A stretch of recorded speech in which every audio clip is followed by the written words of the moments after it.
केंद्रीय मंत्री अनुराग ठाकुर ने मणिशंकर अय्यर के उस बयान पर पलटवार किया है जिसमें उन्होंने कहा था कि अटल बिहारी वाजपेयी बीजेपी के पहले पीएम नहीं बल्कि पीवी नरसिम्हा राव थे। अनुराग ठाकुर की माने तो पीवी नरसिम्हा राव को इन्होंने कभी अपना माना नहीं है। उनके साथ जैसा व्यवहार कांग्रेसियों ने किया है सारे देश ने ये सब देखा है। उनकी माने तो कांग्रेस के कुछ नेता रहते तो भारत में है, लेकिन उनका दिल पाकिस्तान में धड़कता है। मणिशंकर अय्यर ने एक बयान दिया है और उन्होंने एक बड़ा बयान दिया। उन्होंने बोला अटल बिहारी वाजपेयी जी भारतीय जनता पार्टी के पहले प्रधानमंत्री नहीं थे, पीवी नरसिम्हा राव थे। देखिए, पीवी नरसिम्हा जी को तो ना कभी उन्होंने अपना माना, और जिस तरह का व्यवहार कांग्रेस ने अपने कुछ नेताओं के साथ किया जो गांधी और नेहरू परिवार की नहीं सुनते थे, वो देश ने देखा है। या तो उनके दरबारी बन के जियो जी, तब आपके ऊपर प्रश्न चिन्ह खड़ा नहीं करेंगे। अगर आप दरबारी नहीं हो तो आप कभी कांग्रेस वाले आपको अपना नहीं मानते। लेकिन दुख की बात यह है जी, आप किस व्यक्ति की बात कर रहे हो जो देश के प्रधानमंत्री मोदी जी को क्या कहता है, बार बार अपमानित करता है, जिन्होंने कभी अटल जी से लेकर भारतीय जनता पार्टी के नेताओं के बारे में कभी अच्छे शब्द ही ना कहे हो, जो पाकिस्तान में जाकर गले मिलते हो और भारत के आलोचना करते हो। ऐसे मणिशंकर अय्यर जी की किताब तो आज भी कह रहे हैं पाकिस्तान से बातचीत होनी चाहिए। लोगों को सिर्फ सर्जिकल स्ट्राइक मैंने कहा कि वो रहते भारत में, ये कांग्रेस के कुछ ऐसे नेता हैं जो रहते भारत में हैं लेकिन उनका दिल अभी भी पाकिस्तान। रायपुर से अगली बड़ी खबर, बीजेपी प्रदेश महामंत्री ओपी चौधरी का एक बयान सामने आया है। छत्तीसगढ़ में ईडी की कार्रवाई चल रही है और इसे लेकर ओपी चौधरी ने कहा है कि कांग्रेस सरकार पर भ्रष्टाचार के कई सारे आरोप हैं। जहां से मौका मिल रहा है वहां से पैसा इकट्ठा कर रही है सरकार। महादेव ऐप के जरिए युवाओं की जिंदगी बर्बाद हो रही है। 2020 में रेड्डी अन्ना ऐप जिस पर कार्रवाई हुई, यहां से भी पैसे एक्वायर किए गए। पूरे छत्तीसगढ़ में बड़े बड़े विज्ञापन निकाले गए। सरकार सब कुछ जानते हुए भी चुप बैठी रही।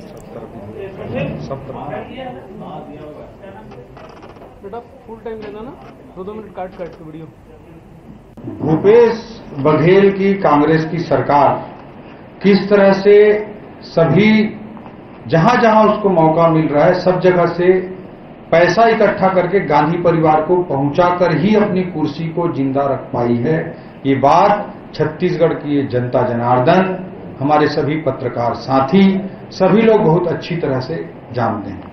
महादेव ऐप 50 लाख यूजर्स लगभग इसका माना जाता है और इसने 2020 में रेड्डी अन्ना ऐप को एक्वायर किया 1000 करोड़ रुपए।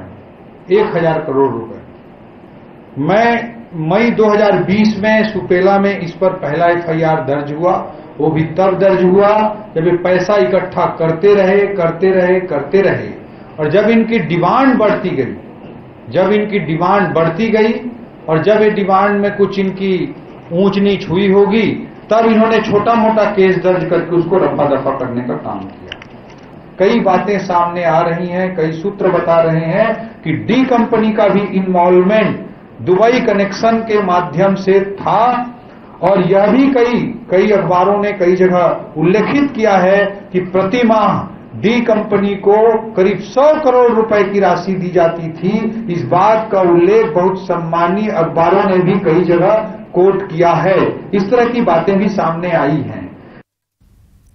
और छत्तीसगढ़ में धान और किसान चुनावी राजनीति का केंद्र बने हुए हैं। जैसे जैसे चुनाव नजदीक आ रहे हैं, बीजेपी कांग्रेस दोनों ही पार्टियां किसानों को रिझाने में जुटी हुई हैं। छत्तीसगढ़ दौरे पर पहुंचे बीजेपी किसान मोर्चा के राष्ट्रीय अध्यक्ष राजकुमार चाहर ने धान और किसानों के मुद्दे पर मुख्यमंत्री को सीधी चुनौती दे डाली। कहा कि धान खरीदी के लिए 80% पैसा केंद्र की मोदी सरकार ने दिया है। भूपेश बघेल धान खरीदी पर वाहवाही लूट रहे हैं। बघेल सरकार ने किसानों के साथ छल किया है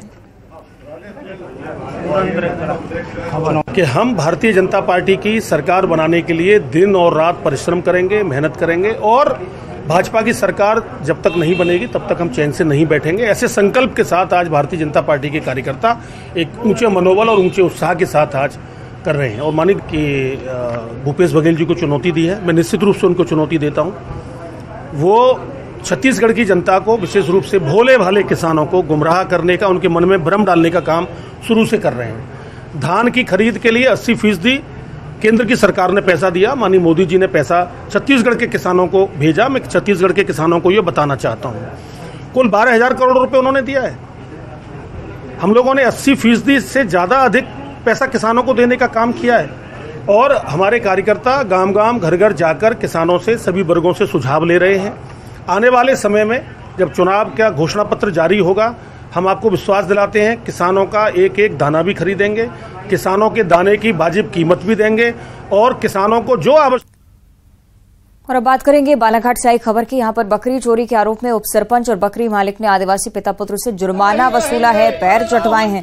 पीड़ित पिता पुत्र ने प्रशासन से न्याय की गुहार लगाई है। घटना 14 अगस्त की बताई जा रही है। बकेरा निवासी बलिराम भगत की एक बकरी चोरी हो गई थी और चोरी का आरोप बकरी चराने वाले आदिवासी घनश्याम टेकाम पर लग रहा था। उसके लड़के राम टेकाम का भी नाम सामने आया और उसके बाद ये सब हुआ। और कांग्रेस विधायक सुरेश राजे का एक अश्लील वीडियो लगातार वायरल हो रहा है। ग्वालियर की डबरा विधानसभा सीट के विधायक का ये वीडियो है, जो कि कथित तौर पर बताया जा रहा है कि 2020 उपचुनाव में सिंधिया समर्थक इमरती देवी को हराकर जो सुर्खियों में आए थे, उस व्यक्ति से जुड़ा हुआ सुरेश राजे, जिनका नाम है, 2020 में भाजपा छोड़कर कांग्रेस में शामिल हो गए थे और अब इस वीडियो को लेकर लगातार चर्चाओं में।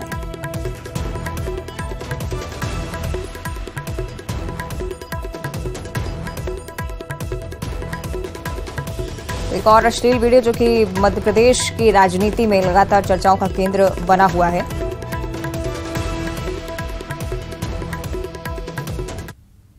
और वायरल वीडियो पर विधायक ने सफाई भी दी है। वीडियो एडिटेड है, उनकी तरफ से बताया जा रहा है कि वायरल वीडियो पर कांग्रेस ने भी अपना वक्तव्य स्पष्ट किया है। विधायक सुरेश राजे एडिट किया हुआ वीडियो से बता रहे हैं, मुझे ब्लैकमेल किया जा रहा है, 2-3 दिनों से मुझे 50 लाख रुपए की डिमांड भी मेरे सामने आ रही है। पैसे नहीं दिए मैंने जो काम किया नहीं है उसके लिए उन्हें ब्लैकमेल किया जा रहा है, ये उनकी तरफ से बताया गया।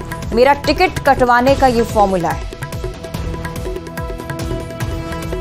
संज्ञान में आई है यो बात वीडियो की आपके संज्ञान में भी आई है।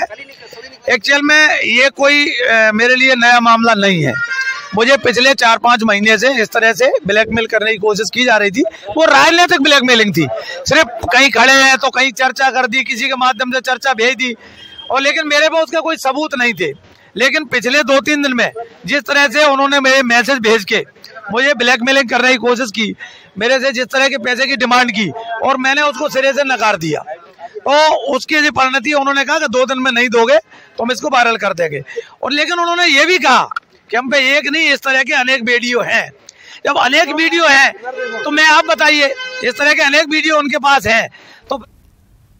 और इधर बीजेपी प्रवक्ता नरेंद्र सलूजा ने ट्वीट कर सुरेश राजे पर हमला बोला है। सलूजा ने कहा है कि विधायक अब तक क्यों चुप थे, वायरल वीडियो होने के बाद, ये जानकारी में आने के बाद अब इस बारे में बयान क्यों दे रहे हैं। उन्होंने ये भी लिखा है कि वो कह रहे हैं कि इसमें उनकी पार्टी के नेताओं का भी षड्यंत्र हो सकता है, उनकी राजनीतिक हत्या की साजिश रची जा रही है, तो उन्हें वो कौन लोग हैं उनका नाम भी स्पष्ट करना चाहिए।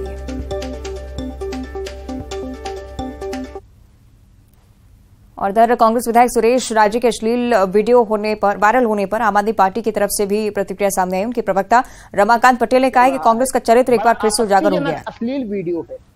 मैं कमलनाथ जी से कहना चाहता हूं कि ये कांग्रेस का चाल चरित्र और चेहरा उजागर करता है।